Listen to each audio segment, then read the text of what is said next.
Swayam Prabha. Digital India. Educated India.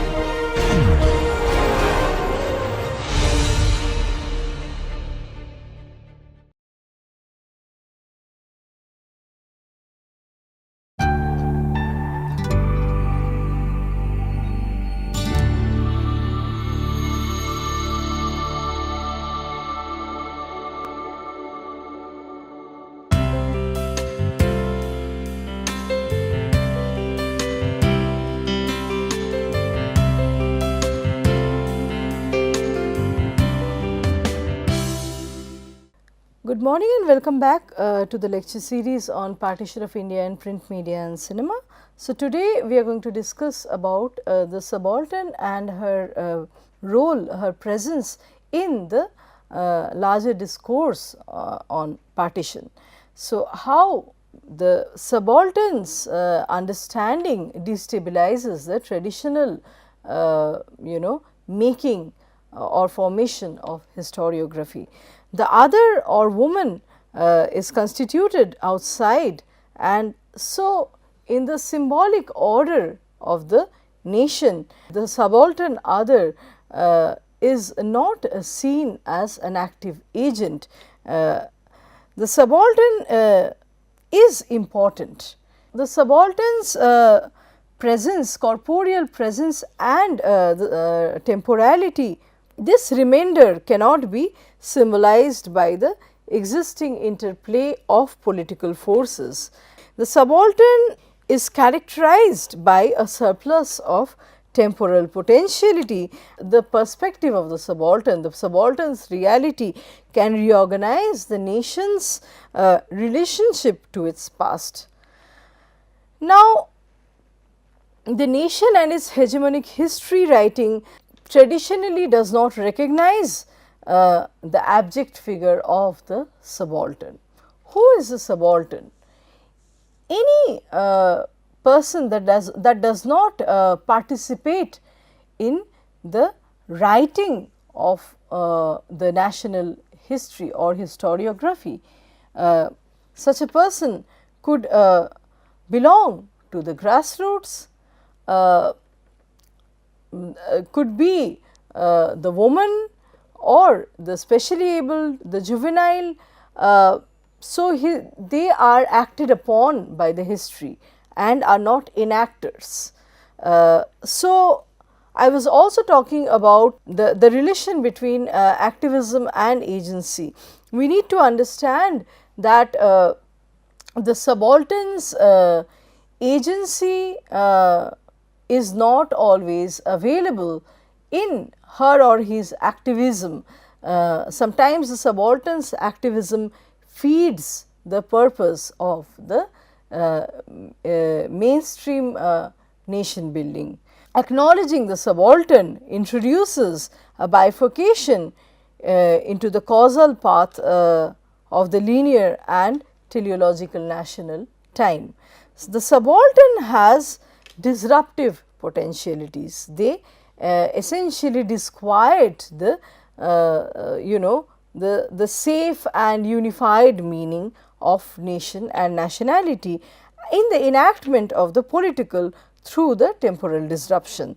The inclusion or the figure of the subaltern raises a question such as who belongs to the political community and who is left out. So, the subaltern corporeal temporality disturbs any form of singular national truth through recoursing to multiple parallel temporal universes.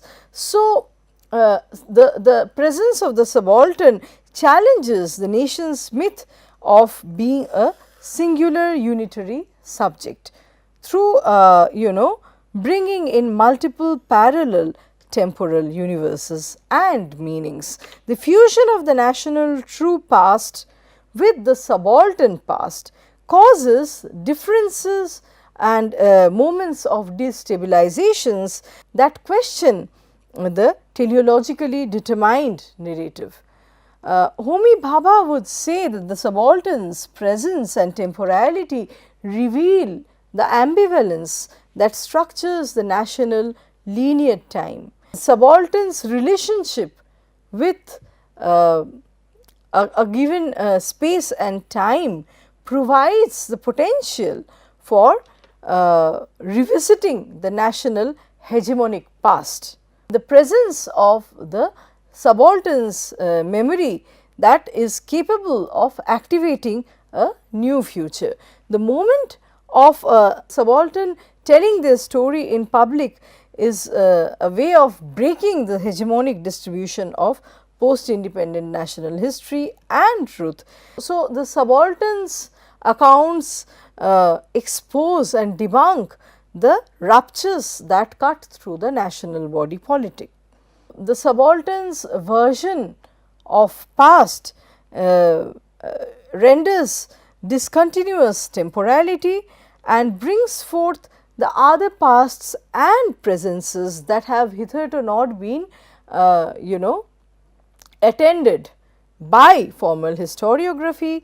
So, there is continuous reimagining, reproduction underplaying the imagined unitary national identity. So, their temporality shifts political judgment and entails that the criteria for history be negotiated anew. So, subaltern enables himself or herself to be seen and heard as speaking subjects. So, through having the subaltern's version in history, their invisibilized position is actually revisited, it is problematized. One understands that the subaltern's invisibility is not natural, it needs to be questioned. So, the subjects in the new form of history that is written from below, the subjects engage in a radical political practice that displaces the limits of social exclusions. Let us look at example of subaltern histories.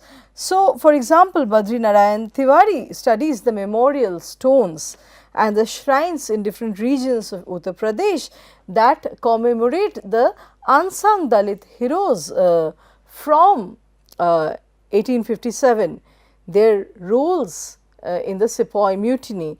So, for the Dalits in these regions, these minor monuments, the stories, they attest to the stories and legends of the heroes from their own community, and these local heroes, local Dalit heroes in UP villages are deified, and so these marginalized Dalit rebels are commemorated through the stones that are called Shahid Baba by the local villagers, and they are offered homemade sweets, and they are worshipped as Dalit icons. They have a demigod status in their localities and among the local Dalit populace. So, we see that by the early 1980s, a new historiographical school emerges that challenges the existing premises of formal historiography, and we have historians writing about peasant revolts, about the different experiences, the different stance of people from the grassroots. So, we have writers such as Ranajit Guha, who pioneered the study of Indian history from below. So, the subaltern studies school provided an alternative history from the populist nationalist struggle, and by the early 1990s, the impact of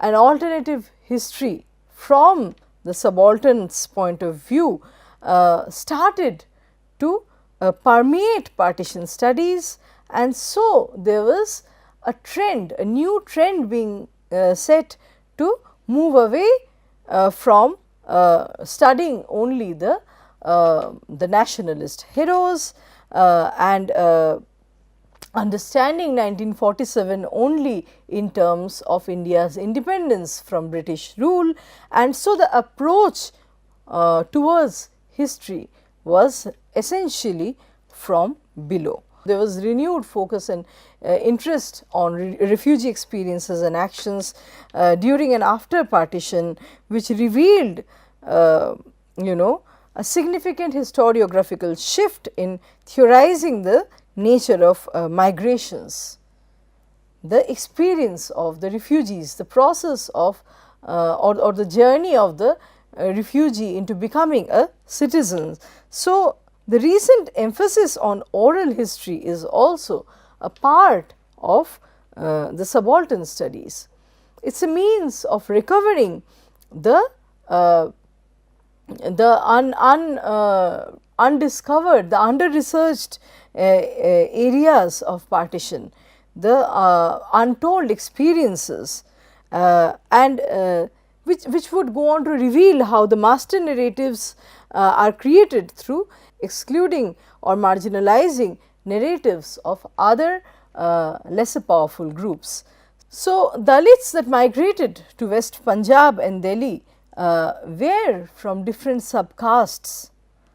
For example, some of them were from ex-criminal tribes in West Punjab, and the criminal tribe refugees were later added into the list of the scheduled castes. So, these are the facts that were being more discussed under the school of subaltern studies. So, the use of oral history and memory opens up new discussions on the differential experiences of the Dalits against the backdrop of 1947 partition.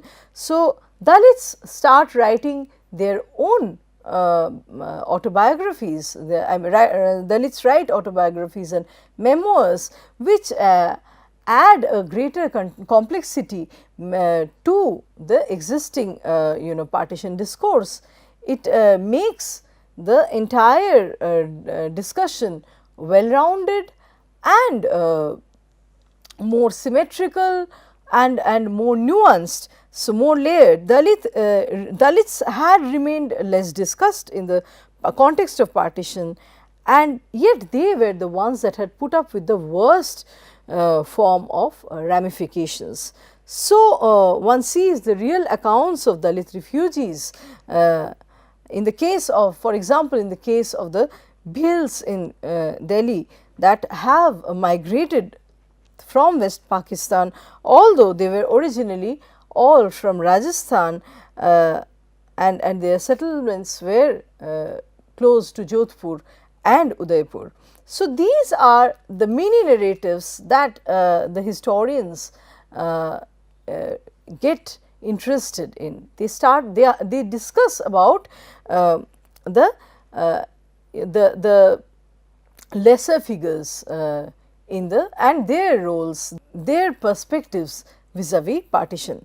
So, Bhil Basti, the case of Bhil Basti in West Delhi, it is a refugee colony, and the narratives of the refugees in Bhil Basti reveal that they were not allotted houses. So, their way of resettlement was much different from the upper castes, the upper caste refugees. They lived in shanties and they worked at the quarry sites, and that is where they would settle down temporarily. These settlements near Karol Bagh eventually transformed into pakka constructed houses, and that is how the colony of the Bhil Basti dwellers was transformed. So, celebrates stories about women, the female martyrs that belong to suppressed communities, names such as Jhalkari Bai, Avanti Bai, Panna Dhai, Uda Devi and Mahaviri Devi are actually are narrated in the context of the first freedom struggle and the roles of the Dalits. So, the Dalit narrative of first freedom struggle includes a number of women martyrs from the suppressed communities, and so it adds I mean new meanings to the to the image and imagination of martyr itself. Martyr does not necessarily mean a person coming from an upper caste or from an elite background, or even that the person is a male. So all these conceptions are revisited when we have the subalterns taking part and becoming agents in the formation, in the project of or in the shaping of the post-colonial history. So, historiography of the partition of India and historical narratives generally focuses on violence among religious groups.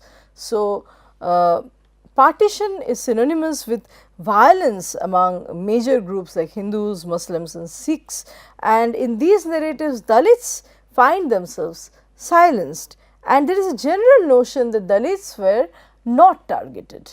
There were no caste based conflicts in partition, but the divides were only in the line of religion. So, one reason for the perception is that both the sides, India and Pakistan, used the Dalits, exploited the Dalits as low wage workers in the agricultural fields and in the industries. So, the possibility of Dalits entering the space of academia, academic discussion, and you know, etching their own representation in literature was initially thought as impossible. So, Dalits who traditionally belong to the fringes, to the peripheries of each society, each community, I mean did not have any experience to tell. That was the general assumption. So, the narratives by the Dalits, the violence that they faced during partition actually disquiets the existing nationalist narrative that we have. So, when communal representation politics entered in India, religious conversion became a political tool. We have already spoken about how communities were suddenly looking at numbers, and there was a competition in numbers. So, the revivalists, the reformists were thinking of, in the case of the Hindus, Brahminizing the Dalits and taking them back into the fold of a Hindu community. That was seen as urgently important.